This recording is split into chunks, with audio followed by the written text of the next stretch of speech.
Bonjour à tous. Dans cette vidéo, on va parler de l'héritage, qui est un autre pilier fondamental de la programmation orientée objet. Et commençons comme d'habitude par une petite définition. Alors, l'héritage est un mécanisme permettant à une classe enfant de réutiliser les attributs et méthodes d'une autre classe parente.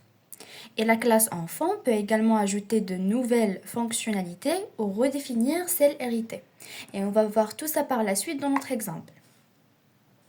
Et parmi les avantages de l'héritage, on trouve la réutilisation du code, c'est-à-dire que les classes enfants réutilisent les fonctionnalités de la classe parente, comme c'est déjà dit ici. Modularité, c'est-à-dire que l'héritage, il permet d'organiser le code sous forme de hiérarchie. Et extensibilité, c'est-à-dire que les nouvelles classes peuvent être ajoutées en étendant des classes existantes. Je ne veux pas me tarder sur cette partie, on passe maintenant à la pratique. L'exemple qu'on va faire est le suivant. On va créer une classe personnelle qui est la classe de base, la classe parente et des classes enfants qui sont médecins, infirmiers et administratifs. C'est-à-dire que ces trois classes-là vont hériter de cette classe parente. Alors la première chose, je vous demande maintenant d'essayer de créer une classe la classe parente personnelle pardon, avec les propriétés nom, âge et identifiant. Essayez de créer cette classe et mettez les propriétés nom de type string, âge de type int et identifiant de type string. Mettez ces propriétés-là protected. Voilà le mot-clé classe avec le nom de la classe qui est personnel et les trois propriétés que j'ai mentionnées, le nom, âge, identifiant, avec le mot-clé protected pour que ces trois propriétés-là soient protégées. Maintenant, je vous demande d'essayer de d'écrire le constructeur de base. Voilà, le mot-clé public. Ça, c'est un commentaire, constructeur de base. Le nom de la classe, bien sûr, il n'y a pas de return. Entre parenthèses, on met les trois propriétés qu'on veut assigner. Le nom, l'âge et l'ID. Sur la même ligne, il faut continuer deux points, puis nom, N, ça prend le N qu'on a passé ici. De même pour le H, avec le A qu'on a passé ici. Et de même pour l'identifiant, on ouvre et on ferme les accolades. Maintenant, je vous demande, là, on arrive à une partie très importante. Alors, je vous demande d'écrire une méthode pour afficher les informations générales. Cette méthode-là sera virtual. Essayez d'écrire cette méthode-là qui permet d'afficher les informations générales sur le personnel. Voilà. Pour moi, j'ai choisi le nom affiché info. Vous pouvez choisir n'importe quel nom. Le type de retour, bien sûr, c'est void. Et n'oubliez pas d'ajouter le mot-clé virtual. Et on va voir pourquoi par la suite. Et à l'intérieur de la méthode, bien sûr, on va afficher les informations qu'on a ici. On parle de ces données-là. Le nom, ça, c'est un string pour afficher la console. Le nom, ça prend la valeur stockée ici. Et de même pour le âge, j'ai oublié ici quelque chose. Oui, j'ai oublié ici de mettre âge. Et on affiche également le ID. C'est l'identifiant qu'on a ici. Alors maintenant, je vous demande de faire la même chose et créer une méthode virtuelle pour calculer le salaire. Pour calculer le salaire d'un personnel. Le personnel, ça peut être soit médecin, infirmier ou bien administratif. Donc chacun, il a un salaire qu'on peut calculer. Pensez à ça et essayez par vous-même. Voilà la réponse. Une méthode virtuelle pour calculer le salaire. On met le mot-clé virtual, floats, parce que ça retourne une valeur de type float, c'est le salaire. Le nom de la méthode, c'est calculer le salaire. Remarquez ici qu'on a mis return 0.0. Pourquoi à votre avis? Et bien parce que cette méthode est spécifique. Il sera spécifique dans les classes enfants. Donc par défaut, on retourne 0. C'est par défaut, on n'a aucune valeur. Et on va voir comment on va faire ça dans les classes enfantes. L'exemple qu'on est en train de traiter est celui-là.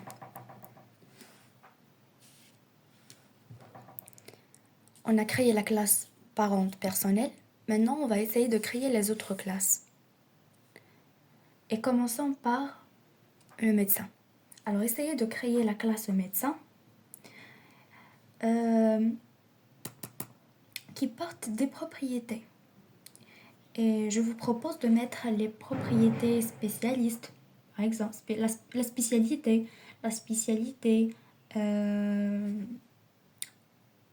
pourquoi pas les tarifs par consultation et consultation, le nombre de consultations par mois, par exemple. Alors, essayez de créer cette classe avant de voir la réponse. Je répète, la classe médecin qui porte les attributs spécialité. On veut savoir la spécialité du médecin. Consultation par mois de type int, ça sera un nombre entier. Et les tarifs par consultation. Et ces propriétés-là seront privées. Et voilà notre classe. Il ne faut pas oublier public personnel. Parce que le médecin, la classe médecin hérite de la classe personnelle. Donc il faut faire attention à ça.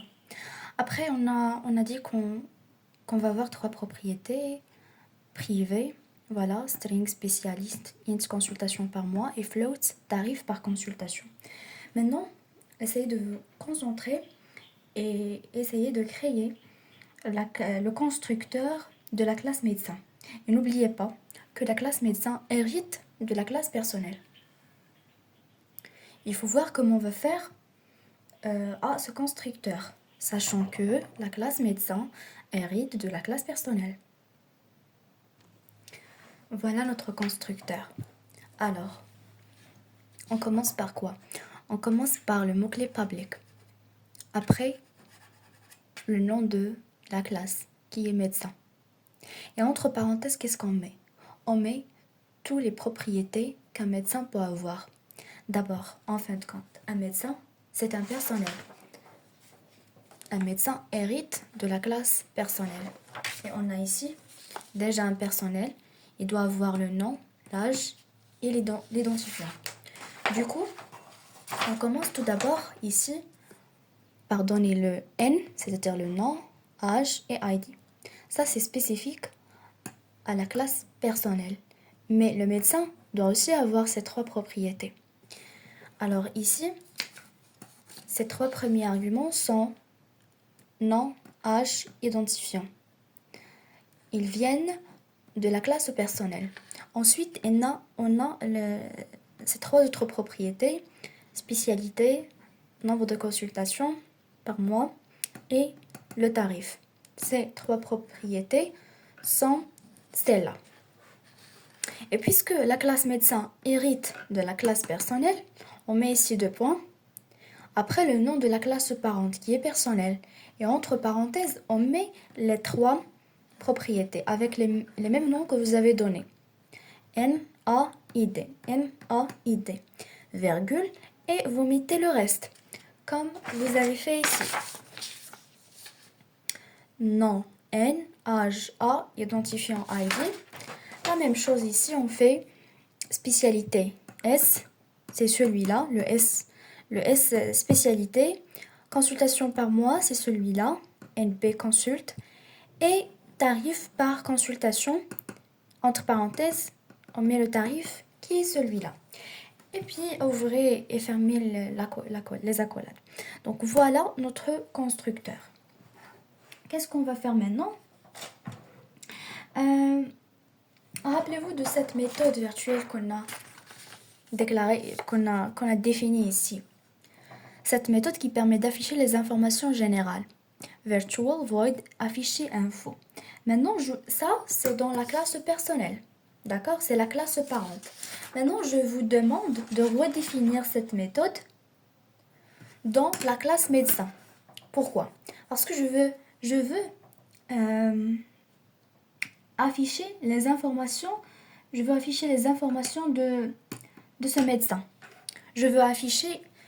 Alors, voilà l'exercice que je vous propose. Écrivez ou bien redéfinissez la méthode afficher info dans la classe médecin et affichez au plus la spécialité de ce médecin. C'est-à-dire que je veux avoir dans cette classe une méthode qui affiche le nom du médecin, l'âge du médecin et qu'est-ce qu'on a? L'identifiant du médecin et la spécialité du médecin. Essayez de faire ça. Voilà la réponse. Redéfinir la méthode afficher info pour inclure la spécialité. Comme j'ai déjà dit, on veut afficher le nom, l'âge et l'ID du personnel avec la spécialité du médecin. D'accord. Donc là, vous voyez le mot-clé override que j'ai mis ici en rouge. Et ben voilà. Ici, on répond à notre question de début. Pourquoi on a mis ici virtual. Dans la classe parente, on met le mot-clé virtual. Et lorsqu'on veut redéfinir cette méthode, on doit utiliser override. D'accord? Je pense que c'est clair. Dans cette première ligne de code, on a fait personnel, afficher info. C'est-à-dire, on va faire appel à la méthode afficher info qui vient de la classe personnelle pour afficher le nom, l'âge et l'identifiant du médecin. Et ce symbole-là s'appelle l'opérateur de portée, ou bien l'opérateur de résolution de portée. Il permet de faire appel à cette méthode de cette classe. C'est bon? Ensuite, on affiche la spécialité du médecin. Et voilà. L'exemple que nous traitons, la classe parente et ces trois classes qui héritent de cette classe. Alors, rappelez-vous ici qu'on a créé dans la classe personnelle, d'accord?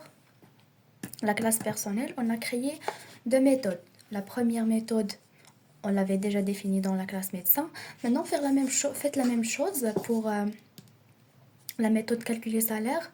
Essayez de redéfinir cette méthode dans la classe médecin. Faites la même chose et calculez le salaire du médecin, sachant que je vous propose de calculer le salaire du médecin en multipliant le nombre de consultations par mois fois le tarif par consultation. Et voilà la réponse.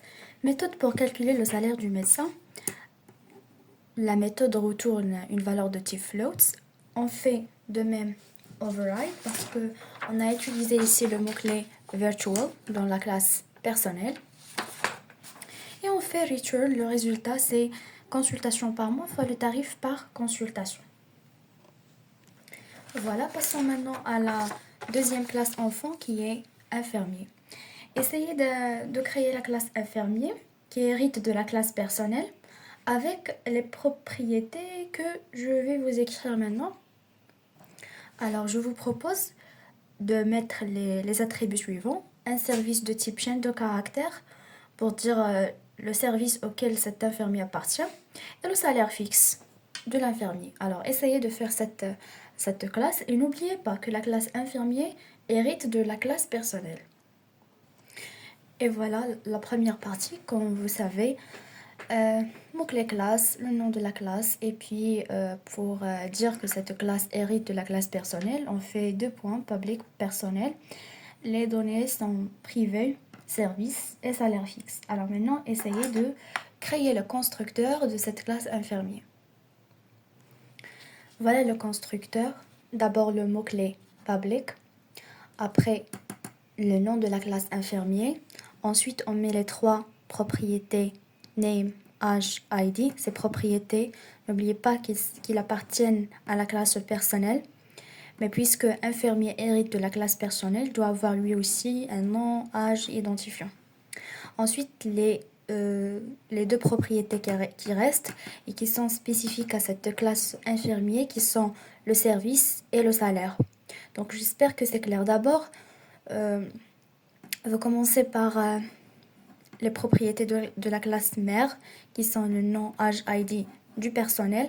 Après, vous ajoutez les propriétés de la classe enfante courante, infirmier. Puis vous faites 2 points, et pour dire que cette classe, et puisque la classe infirmier hérite de la classe personnelle, vous mettez 2 points, le nom de la classe parente, et entre parenthèses, vous mettez les 3 propriétés spécifiques à la classe personnelle avec les mêmes noms de variables. Virgule, service, c'est la propriété ici de infirmier, et salaire fixe aussi pour la deuxième propriété. Entre parenthèses, vous mettez ça comme vous l'avez déclaré ici. Alors c'est tout. Comme on a fait dans la classe médecin, ici, on a redéfini les 2 méthodes virtuelles, afficher info et calculer salaire. Vous faites la même chose pour la classe infirmier. Alors je vous demande maintenant d'implémenter les 2 méthodes, afficher info et calculer salaire pour la classe infirmier. Donc, pour la classe infirmier, vous faites la première méthode, afficher info, pour afficher les informations de l'infirmier.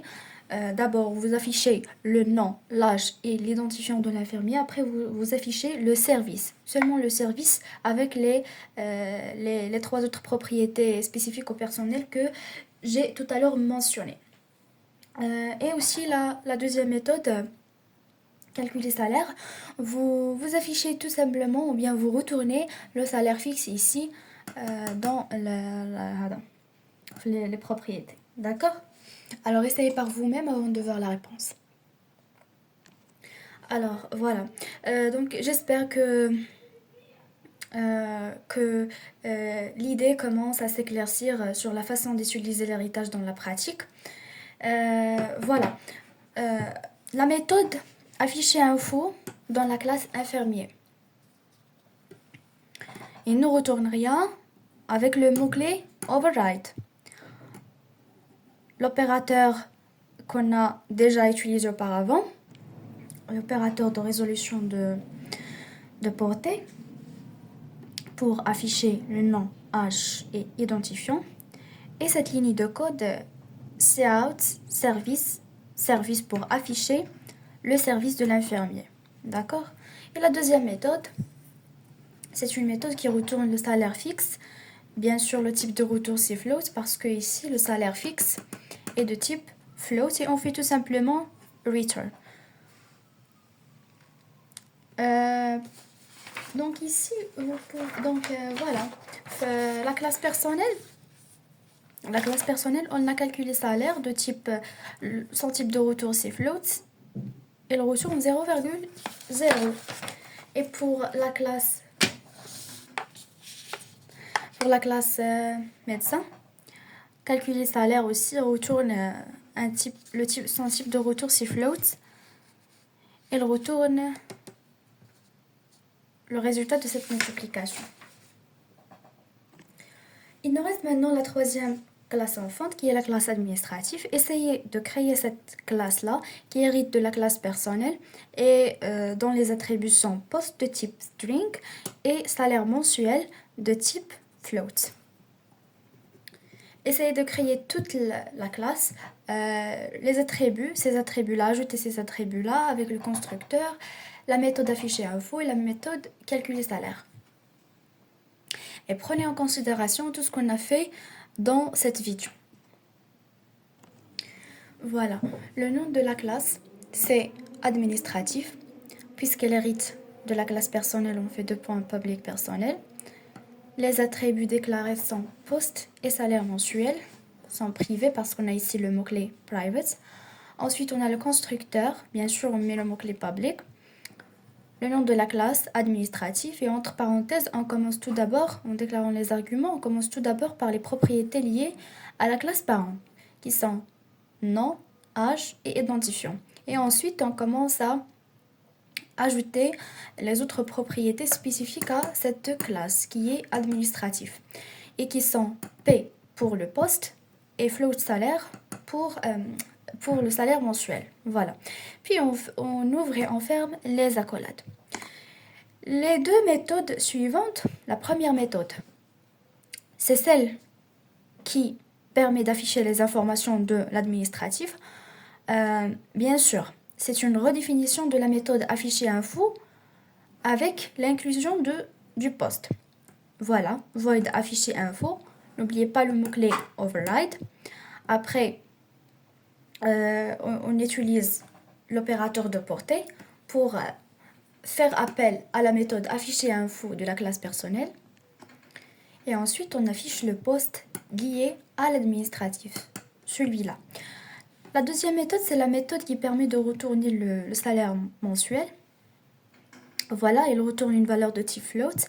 Et n'oubliez pas le mot-clé override. Puis on fait return salaire mensuel. Je vous donne maintenant un résumé ou un aperçu général de ce que nous avons fait jusqu'à présent. Au début, on a présenté quelques définitions, voilà des points concernant l'héritage. Après, on a fait l'exemple suivant, la classe personnelle, c'est la classe parente et les trois classes médecin, infirmier, administratif qui sont les classes enfants qui héritent de la classe personnelle. On a tout d'abord créé la classe personnelle avec ces propriétés-là, nom, âge et identifiant, son constructeur avec deux méthodes qui portent le mot-clé virtual et qui ont besoin d'être redéfinis dans les classes enfants. On a créé trois classes enfants. La première classe, c'est la classe médecin avec trois propriétés. Et on a redéfini les deux méthodes de la classe parente. Et de même pour la classe infirmier et administratif.